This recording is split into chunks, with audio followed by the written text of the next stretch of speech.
सो carrion हर्टिंग्स के YouTube channel में आप सभी दोस्तों का मैं स्वागत करता हूं।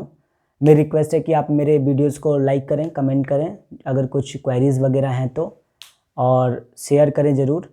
ठीक है, हम 11वीं क्लास की नेक्स्ट वीडियो लेके आए हुए हैं जहां पे हम सीखने वाले हैं कि बैंक रिकॉन्सिलिएशन स्टेटमेंट क्या होता है और इसको कैसे बनाया जाता है। आज हम BRS के बारे में जानने वाले हैं। ठीक है, तो सबसे पहले हम बात करेंगे कि BRS होता क्या है। BRS फुल फॉर्म क्या है? Bank reconciliation statement. तो ये होता क्या है, सबसे पहले हम बात करते हैं। बात करने के लिए हमें देखना होगा, एक कंपनी है, ये एक कंपनी है, ए कंपनी है, मान लीजिए SBI बैंक है। इस कंपनी का यहाँ पे एक खाता खुला हुआ है। जो भी ट्रांजेक्शन्स वगैरह होते हैं, कंपनी अपने बैंक, इसका एक ही बैंक यहाँ पे अकाउंट है, उसके थ्रू ये अपना बैंक का ट्रांजेक्शन्स करता है। कंपनी ने अपने बुक्स में बैंक अकाउंट एक खोला होगा, हम कैश बुक भी बोल सकते हैं इसको। वैसे ही बैंक ने भी तो कंपनी के नाम से एक अकाउंट खोल के रखा होगा, तो यहां पे भी एक कंपनी के नाम से अकाउंट है। यहां पे हमारा बैंक, हमारे बुक में बैंक का नाम दिख रहा है और बैंक के नाम बुक में हमारा नाम दिख रहा है, हमारा अकाउंट नंबर से बैंक ने एक हम मेंटेन करके रखा है। अब क्या है, इन बिटवीन हमारा और बैंक के साथ ट्रांजेक्शन होता रहता है। कुछ बैंक से हम निकालते हैं, कुछ बैंक में जमा करते हैं, कुछ बैंक से खर्चा होता है, कुछ बहुत सारे ट्रांजेक्शन हैं जो यहाँ पे ड्यूरिंग द पीरियड, एक रिपोर्टिंग पीरियड में चलते रहते हैं। ठीक है, हम बात करेंगे। अब मान लीजिए कि यहाँ पे ऐसे कुछ ट्रांजेक्शन है जो कि हमने अपने बैंक में, बैंक अकाउंट में यानी कैश बुक में रिकॉर्ड कर दिया। हमने आज एक चेक पेमेंट किया, चेक से एक पेमेंट किया, जो तो मैंने क्या किया, जब मैंने पेमेंट किया मैंने उस समय रिकॉर्ड कर दिया कि भैया मैंने पेमेंट कर दिया। सेम चीज क्या बैंक ने रिकॉर्ड कर दिया? बिल्कुल नहीं। बैंक को तो पता चलेगा तभी तो बैंक रिकॉर्ड करेगा ना। बैंक को तो पता ही नहीं है कि मैंने किसको चेक काट के दिया है, तो बैंक क्या करेगा? बैंक कुछ नहीं करेगा, बैंक वेट करेगा। ये चेक बैंक के पास जाएगा कलेक्शन के लिए, इनकेसमेंट के लिए। कोई दूसरा बैंक कलेक्ट करने के लिए यहाँ पे, भाई भैया आप पैसा दो, या फिर ये डायरेक्टली यहाँ जाके बोलेगा भैया मेरे को पैसा चाहिए, तो इसके अकाउंट में क्रेडिट हो जाएगा, इसके अकाउंट से माइनस करके। यानी बैंक को कब पता चला? जब ये चेक बैंक के पास जा रहा है। अब मान लीजिए आज 1 तारीख को चेक दिया गया, बट 10 तारीख को बैंक में जमा हो रहा है, इनकैश हो रहा है बैंक में, तो बैंक को कब पता चला? 10 तारीख को पता चल रहा है कि भैया एक चेक भी कटा हुआ था 1 तारीख का, तो बैंक भैया 10 तारीख को एंट्री करेगा। आप एंट्री कर रहे हो 1 तारीख को। अब आगे एक चीज आप बताओ, डिफरेंस आएगा कि अगर 1 तारीख को आप दोनों का बैलेंस मिलाओगे, मैच करेगा क्या? नहीं। 1 तारीख को तो आपने एक पेमेंट दिखा दिया जो कि बैंक ने दिखाया ही नहीं है। तो ऐसे बहुत सारे रीजन है। हो सकता है कि एक चेक जमा हुआ, आपने बैंक में पैसा जमा किया, तो बैंक जब कलेक्ट करेगा दूसरे का अकाउंट से माइनस करेगा तभी तो आपके अकाउंट को बढ़ाएगा। आपने तो यहाँ बढ़ा के दिखा दिया कि भाई मैंने जमा किया तो मेरा बैंक में पैसा बढ़ गया, एक्चुअल में थोड़ी ना बढ़ा, बैंक तो कलेक्ट करके तब बढ़ाएगा। तो आज आप रिकॉर्ड कर रहे हो कुछ ट्रांजेक्शन, या फिर बैंक आज कर रहा है, आप कुछ दिन बाद कर रहे हो, या आज आप कर रहे हो, बैंक कुछ दिन बाद कर रहा है, तो ये वेरियस, या आपने कुछ गलती कर दिया। हो सकता है आपको बैंक को क्रेडिट करना नहीं चाहिए था, कोई दूसरा अकाउंट क्रेडिट करना चाहिए था, बैंक को क्रेडिट कर दिया, आपका बैंक तो कम हो गया ना। यहाँ पे बैंक भी क्या कम कर देगा? नहीं करेगा ना। तो ऐसे बहुत सारे रीजंस हैं जिसके वजह से डिफरेंसेस आते हैं। तो BRS क्या होता है? ये जो डिफरेंसेस है ना, इन डिफरेंसेस को एक्सप्लेन करता है। बैंक रिकॉन्सिलिएशन स्टेटमेंट क्या बताता है? एक स्टेटमेंट है जहां पे हम ये जो डिफरेंस जो आता है उसका वेरियस रीजंस है, उस रीजंस को हम एक स्टेटमेंट के थ्रू शो करते हैं, और उस स्टेटमेंट को हम बैंक रिकॉन्सिलिएशन स्टेटमेंट बोलते हैं। यानी बैंक बैलेंस एज पर हमारा बुक है, और बैंक बैलेंस एज पर बैंक के बुक में जो डिफरेंसेस आते हैं, उस डिफरेंस को हम एक स्टेटमेंट के थ्रू शो करते हैं कि क्या क्या वेरियस रीजंस है जिसके वजह से ये जो डिफरेंस है वो है एक्चुअल में। ऐसे स्टेटमेंट को हम क्या बोलेंगे? Bank reconciliation statement. ठीक है, तो ये हमारा था कि बैंक रिकॉन्सिलिएशन स्टेटमेंट होता क्या है। हम बात करते हैं कि जरूरत क्यों है बैंक रिकॉन्सिलिएशन स्टेटमेंट का। तो अभी हमने जाना कि भैया हम आज रिकॉर्ड कर रहे हैं, या फिर बैंक आज कर रहा है हम बाद में कर रहे हैं, या फिर बैंक बाद में कर रहा है आज हम कर रहे हैं। तो ये जो रीज़न है ना, अब ये अगर मान लीजिए आपको एक ह्यूज अमाउंट पेमेंट करना है, आपने पेमेंट कर दिया, आपको पता ही नहीं है बैंक में एक्चुअल में कितना पैसा है, तो क्या होगा, क्या होगा, पेमेंट नहीं होगा, बाउंस होगा। जिसको आप दोगे पेमेंट, जिसको आप चेक काट के दोगे, उसके सामने भी आपका रेपुटेशन खराब होगा कि भैया कैसा मेरा कस्टमर है, ठीक से पेमेंट ही नहीं कर रहा है, पैसा नहीं अकाउंट में, फिर भी चेक दिए जा रहा है, तो रेपुटेशन खराब होता है मार्केट में। तो ऐसे बहुत सारे रीज़न हैं जिसकी वजह से हम क्या करेंगे कि हमको जानना पड़ेगा कि एक्चुअल में कितना बैंक में मेरा पैसा है, और अगर कम है या ज़्यादा है तो क्यों है, भाई मेरे को तो जानना है ना। हो सकता है बैंक ने कुछ गलती कर दिया हो सकता है आपके अकाउंटेंट ने कुछ गलती कर दिया हो, तो आपको तो पता होना चाहिए ना कि एक्चुअल में क्या है, गलती कहाँ पे, क्या रिकॉर्ड नहीं हुआ, क्या कुछ छूट गया रिकॉर्ड करना, या कुछ गलती से रिकॉर्ड हो गया है। तो ये रीज़न हमें जानना जरूरी है, और इस रीज़न के लिए हम क्या बनाएंगे, बैंक रिकॉन्सिलिएशन स्टेटमेंट बनाएंगे। तो हमने जाना कि बैंक रिकॉन्सिलिएशन स्टेटमेंट होता क्या है, इसकी ज़रूरत क्यों पड़ती है हमें। हम बात करते हैं कि जो डिफरेंसेस आते हैं ना वो क्यों आते हैं। तो डिफरेंस दो रीज़न की वजह से आते हैं। एक है आपका टाइमिंग डिफरेंस, ये जो बैंक रिकॉन्सिलिएशन स्टेटमेंट हम बनाते हैं क्यों बनाते हैं, क्योंकि डिफरेंस आ रहा है। डिफरेंस क्यों आ रहा है, पहला रीज़न है टाइमिंग डिफरेंस, और दूसरा है हमने कुछ गलती कर दिया, या हमसे गलती हो गया हो या बैंक वालों ने कुछ गलती कर दिया हो, ठीक है। यानी टाइमिंग डिफरेंस एक रीज़न है, और एक है एरर, जो कि आइदर एरर मेरे द्वारा हो सकता है यानी कंपनी के द्वारा हो सकता है, या फिर बैंक के एंड से भी गलती हो सकता है, एरर किसी के एंड से हो सकता है। और डिफरेंसेस आइदर मैंने आज रिकॉर्ड कर लिया, बैंक ने बाद में किया, या फिर बैंक ने आज कर लिया, मैंने बाद में किया। तो टाइमिंग तो डिफरेंस आ रहा है, दोनों के रिकॉर्डिंग करने का जो टाइम है वो सेम तो नहीं है, डिफर कर रहा है, तो इसको बोलते हैं टाइमिंग डिफरेंस, ठीक है। तो ये दो रीज़न है जिसकी वजह से डिफरेंसेस आते हैं। हमने ये समझ लिया कि रीज़न क्या है, क्यों जरूरी है, और बीआरएस होता क्या है। अब हम बात करेंगे कि बनाते कैसे हैं। हमने तो ये समझ लिया कि क्यों बनाना है, हम बनाते कैसे वो समझेंगे। तो हम दो तरीके से बना सकते हैं। पहला तरीका है कि हम कैश बुक में हमारा जो कैश में बैलेंस दिख रहा है ना उसको हम एडजस्ट नहीं करेंगे, हम एज इट इज़ जैसा बैलेंस है वैसे ही बैलेंस को लेंगे, जैसा पासबुक का बैलेंस है वैसे ही लेंगे, दोनों को रिकॉन्साइल करेंगे, जो वेरियस रीजन है उसको हम एक स्टेटमेंट में शो करेंगे। एक तरीका ऐसा है। दूसरा तरीका ऐसा है कि हम कैशबुक के बैलेंस को एडजस्ट करेंगे, कैशबुक के बैलेंस को एडजस्ट करेंगे और फिर हम बीआरएस बनाएंगे। तो ये दो तरीके हैं, विदाउट एडजस्टिंग और विथ एडजस्टमेंट। तो हम अभी क्या करेंगे, हम आज की क्लास में विदाउट एडजस्टिंग हम कैसे बीआरएस बनाएंगे उसके बारे में थोड़ा सीखेंगे, ठीक है। तो अभी मैंने कहा एक स्टेटमेंट है, तो हम इसका एक फॉर्मेट आपको बताएंगे जिस फॉर्मेट में हम इसे शो करते हैं। तो हम यहां पे लिखेंगे बैंक रिकॉन्सिलिएशन स्टेटमेंट। हम ये एक डेट में बनता है, तो मान लीजिए एज ऑन किस डेट में हम बना रहे हैं, यहां पे हम उसका डेट देंगे। अब सिंस एक स्टेटमेंट है तो स्टेटमेंट की फॉर्म में रहेगा, यहां पे हम कॉलम्स बनाएंगे, दो अमाउंट के कॉलम्स रहेंगे, ये पार्टिकुलर्स है, हम यहाँ पे जो भी चीज़ें हैं वो यहाँ लिखेंगे, ठीक है। यहाँ पे एक बैलेंस होगा, आइदर अगर हमको कैशबुक के साथ पासबुक को मिलाना है, अगर हमको कैशबुक के साथ पासबुक मिलाना है तो कैशबुक से हमारा बैलेंस स्टार्ट होगा, बैंक बैलेंस एज पर कैशबुक, ठीक है। अब कुछ एडजस्टमेंट्स हम करेंगे, ऐड करेंगे कुछ आइटम्स लेस करेंगे, ऐड करके यहाँ बैठाएंगे, यहाँ हमारा बैलेंस रहेगा। वैसे ही कुछ आइटम्स हमें लेस करना होगा, लेस करके हम यहाँ बैठाएंगे और फाइनली एडजस्ट करके एक बैलेंस यहाँ आएगा।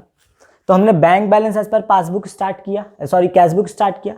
अब जो यहाँ बैलेंस आएगा हमारे पासबुक में कितना है, क्योंकि हमने जो भी एडजस्टमेंट करना था हमने कर दिया, तो अब तो मैच करना चाहिए एडजस्टमेंट। जो गलतियाँ हैं, जो एरर्स हैं, जो भी कुछ छूटा या जो कुछ भी टाइमिंग डिफरेंस जो भी है मेरा, मैंने यहाँ दिखा दिया, उसको अगर मैं हटा दूं तो मेरा तो फिर मैच करना चाहिए। इसलिए जो बैलेंस आएगा वो हमारा आएगा बैंक बैलेंस एज पर पासबुक। यह हमारा फॉर्मेट है। यहाँ कुछ आइटम्स हम ऐड करते हैं, कुछ आइटम्स लेस करते हैं, डिपेंड करता है कि क्या आइटम है वो। तो अब हम क्या करेंगे, हम ये फॉर्मेट में चीज़ों को डिस्कस नहीं करना है, हमने फॉर्मेट बता दिया। अब हमें कैसे क्या क्या रीजन है जो जिसकी वजह से हम ऐड करेंगे, क्या रीजन है जिसको हम लेस करेंगे, और ये रीजन को कैसे दिखाना है, फिर हम नेक्स्ट अपने वीडियोज़ में कुछ प्रैक्टिकल सम्स के थ्रू इसको समझेंगे। तो आज हम ये वेरियस जो रीजन्स हैं उस रीजन्स को हम समझने वाले हैं, ठीक है। तो ये फॉर्मेट था हमारा। अब हम समझते हैं कि क्या क्या रीजन्स हो सकते हैं। तो उस रीजन्स के बताने के पहले मैं दो चीज़ें आपको बताऊंगा। एक है कि क्या फेवरेबल बैलेंस क्या होता है, अनफेवरेबल बैलेंस क्या होता है, ठीक है। फेवरेबल बैलेंस क्या होता है और अनफेवरेबल बैलेंस क्या होता है, पहले वो मैं बताऊंगा। तो हम बात करते हैं फेवरेबल और अनफेवरेबल। ये क्या होता है और ये क्या होता है। फेवरेबल का वर्ड से समझ में हमको आ रहा है कि हमारे फेवर में बैलेंस है। हमारे फेवर में बैलेंस कब होता है, बैंक में पैसा, अगर मेरा पैसा पड़ा हुआ है बैंक में तो वो हमारे फेवर में है, कि बैंक को मैं दूंगा वो मेरे फेवर में है। कौन सा मेरे फेवर में है, ऑब्वियसली हाँ, यानी बैंक से मिलेगा तो ये हमारे लिए फेवरेबल है। अनफेवरेबल तब क्या होगा, बैंक को देना होगा।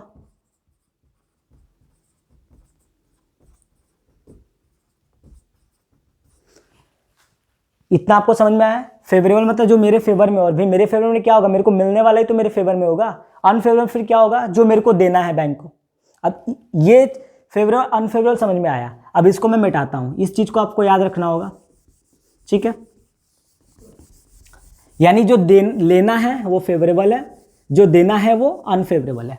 अगर मैं बात करूं डेबिट बैलेंस एज पर पासबुक, अब आप मेरे को बताओ, सिंपल सा समझो। पासबुक आपने देखा होगा, ये मान लो पासबुक है, ये एक डेबिट का कॉलम होता है, एक क्रेडिट का होता है। डेबिट की जगह विथड्रॉल वर्ड भी लिखा रहता है, क्रेडिट की जगह डिपॉजिट वर्ड भी लिखा रहता है, एक बैलेंस होता है, ठीक है। अब सिंपल से समझो, आपके बुक में आप बैंक को डेबिट करते हो क्योंकि आपको एसेट दिखाते हो बैंक को। बैंक भी आपको एसेट दिखाएगा।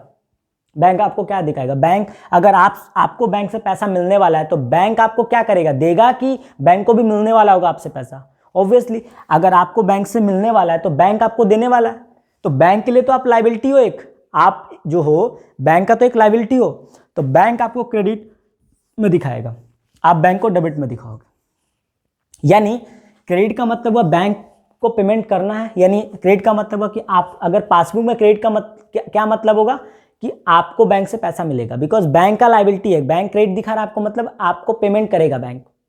तो पेमेंट अगर आपको करेगा तो आप अपने एंड से सोचो आपको मिलने वाला है, यानी क्रेडिट बैलेंस है तो आपको मिलने वाला है। अगर कैशबुक में डेबिट बैलेंस है तो आपको मिलने वाला है, यानी कैशबुक का डेबिट बैलेंस और पासबुक का क्रेडिट बैलेंस सेम होता है, ठीक है। वैसे ही अगर आप बात करो कि बैंक ने आपको डेबिट कर दिया, बैंक के बुक में 100 रुपया डेबिट दिख रहा है आपके नाम से, यानी बैंक ने आपको एसेट बना दिया। और एसेट बनाने का मतलब क्या होता है कि बैंक दिखा रहा है कि भैया आपसे बैंक को पैसा मिलेगा, यानी आप क्या करोगे, आपको मिलेगा कि आपको पेमेंट करना होगा, आपको तो पेमेंट करना होगा। आप तब अगर बैंक डेबिट दिखा रहा है आपके लिए पेमेंट है, आपके लिए एक ओब्लिगेशन है, ओब्लिगेशन को हम क्या करते हैं, लायबिलिटी, और लायबिलिटी का बैलेंस क्या होता है, क्रेडिट बैलेंस होता है। तो फिर आपको यहाँ पे कैशबुक में आपका क्रेडिट बैलेंस आएगा, ठीक है। यानी अगर हम बात करें डेबिट बैलेंस एज पर पासबुक, आप बताओ ये फेवरेबल है कि अनफेवरेबल है। पैसा आपको देना है बैंक को कि आपसे मिलेगा, अगर पासबुक में डेबिट है। यानी अब आपको सोचना किस तरीके से है, पासबुक में डेबिट है मतलब बैंक ने मुझे एसेट दिखा दिया, यानी बैंक को मिलने वाला होगा मेरे से, यानी मेरे से को देना होगा, और अगर मेरे को देना होगा तो ये मेरे लिए क्या है, फेवरेबल है कि अनफेवरेबल है, अनफेवरेबल है, ठीक है। अगर हम क्रेडिट बैलेंस की बात करें, क्रेडिट बैलेंस एज पर पासबुक, यानी बैंक ने क्रेडिट अपने मेरे को बैंक का लायबिलिटी बताया, मैं लायबिलिटी हूँ बैंक का, यानी बैंक मेरे को देगा, मेरे को क्या, मेरे हिसाब से सोचो मेरे को मिलने वाला है कि मेरे को देना है, मेरे को मिलने वाला है, यानी ये मेरे लिए फेवरेबल हो गया। फिर तो आपको सोचना है फेवरेबल अनफेवरेबल के हिसाब से। फेवरेबल का मतलब क्या हुआ कि आपको पैसा मिलने वाला है, अनफेवरेबल का मतलब हुआ आपको पैसा देना है। ठीक है। अब बैलेंस, ये क्रेडिट डेबिट को लेके आप कंफ्यूज नहीं होना है आपको सिर्फ इतना सोचना है कि आपको देना है बैंक को पैसा कि बैंक आपको देगा। अगर आपको देना है तो आपके लिए क्या होगा, अनफेवरेबल होगा। बैंक आपको देगा तो आपके लिए क्या होगा, फेवरेबल होगा। और उस हिसाब से फिर सारा जो भी प्रॉब्लम्स हम सॉल्व करेंगे, ठीक है। इसमें एक कभी कभी ना ओवरड्राफ्ट वर्ड यूज रहता है। कभी कभी हम देखते हैं सम्स में ओवरड्राफ्ट जो है ना लिखा रहता है। ओवरड्राफ्ट लिखा रहता है। ये ओवरड्राफ्ट क्या होता है, मान लो बहुत बार क्या होता है, करेंट अकाउंट, हम कंपनी जो होती है ना बैंक में करेंट अकाउंट खोल के रखती हैं, यहां इंटरेस्ट नहीं मिलता, यानी कंपनी को यहां अगर पैसा है ना ब्याज नहीं मिलेगा। और कभी कभी क्या होता है, इंटरेस्ट, करेंट अकाउंट तो रहता ही है, बट बैंक क्या करता है, ओवरड्राफ्ट का फैसिलिटी दे देता है।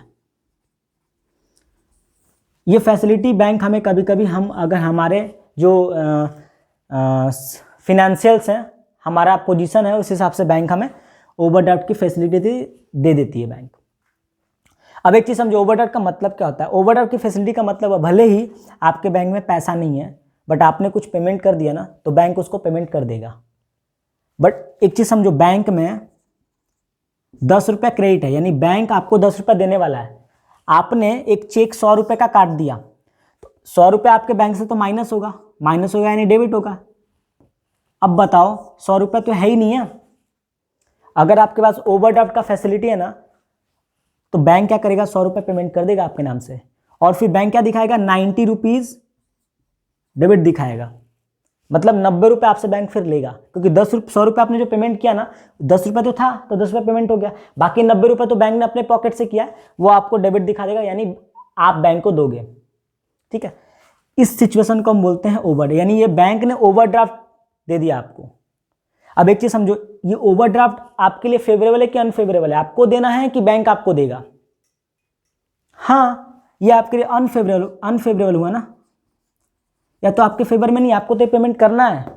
डेबिट दिख रहा है ना, बैंक आपको डेबिट दिखा रहा है, बैंक आपको डेबिट दिखा रहा है, इसका मतलब क्या, बैंक आपको रिसीवेबल दिखा रहा है, यानी बैंक के लिए आप एसेट हो, तो बैंक आपका क्या है, लायबिलिटी है, यानी आपके लिए बैलेंस क्या हो गया, अनफेवरेबल हो गया, ठीक है। तो सारे चीज़ों को आपको फेवरेबल या अनफेवरेबल के हिसाब से सोचना है। और फेवरेबल अनफेवरेबल हमें कैसे पता चलेगा, अगर हमको बैंक को पेमेंट करना, अगर मैं बैंक को पेमेंट करूंगा तो मेरे लिए क्या होगा, अनफेवरेबल होगा। बैंक मुझे देगा तो मेरे फेवर में है, वो मेरे लिए फेवरेबल बैलेंस होगा, ठीक है। डेबिट क्रेडिट में कंफ्यूज नहीं होना है, ओवरड्राफ्ट वर्ड लिखा रहेगा, कंफ्यूज नहीं होना है, ठीक है। अब कुछ रीजंस हम डिस्कस कर लेते हैं, और हम उसी हिसाब से सोचेंगे कि उसको हमें करना क्या चाहिए था, ठीक है।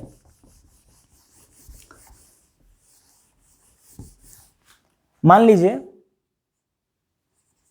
बैंक का बैलेंस जो है ना, कैशबुक के हिसाब से एक बैलेंस है 100 रुपया। आप बीआरएस बना रहे हो, एज ए कंपनी आप बीआरएस बना रहे हो। एक चीज मेरे को बताओ, आप बीआरएस बना रहे हो ना, आप क्या बैंक स्टेटमेंट में जाके वहां जो गलत एंट्री उसको ठीक कर सकते हो क्या, नहीं कर सकते। तो यानी आपको कैशबुक को, या आपके कंट्रोल में क्या कैशबुक है, यानी एडलेस जो भी करोगे आप वो कैशबुक में करोगे।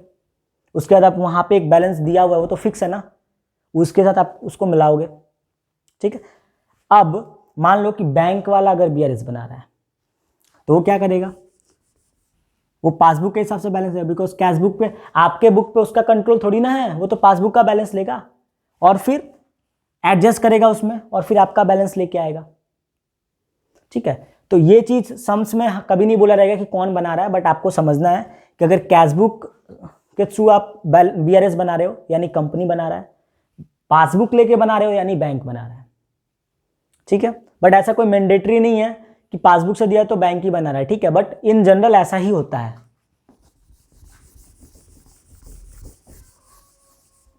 अब एक चीज समझो, आपने चेक इशू कर दिया आज, किसको दिया चेक, आपने ए को दिया। 5 तारीख को ए गया बैंक में और उसने एन कैश कराया। अब एक ये जो बीच का पीरियड है, इसमें तो डिफरेंसेस आएंगे। अब एक चीज समझो, आप कैशबुक के हिसाब से, कैशबुक से स्टार्ट कर रहे हो, मतलब आप एज ए कंपनी बना रहे हो, तो आप इसके साथ पासबुक के साथ मिलाने के लिए ये जो चेक इशू हुआ है ना, क्या करोगे आप? तो आपको क्या करने के पहले आपको ये सोचना होगा कि आप हुआ क्या है अभी। आप ये समझो कि चेक आपने इशू किया है, तो आपने क्या किया है? आपने किया है ए को डेबिट किया है और बैंक को क्रेडिट कर दिया, बिकॉज आप चेक दे रहे हो, आपका बैंक का पैसा जा रहा है, आपने ये दिखाया, ये आपने किया है। अभी आपको इसके साथ मिलाना है, आप क्या करोगे?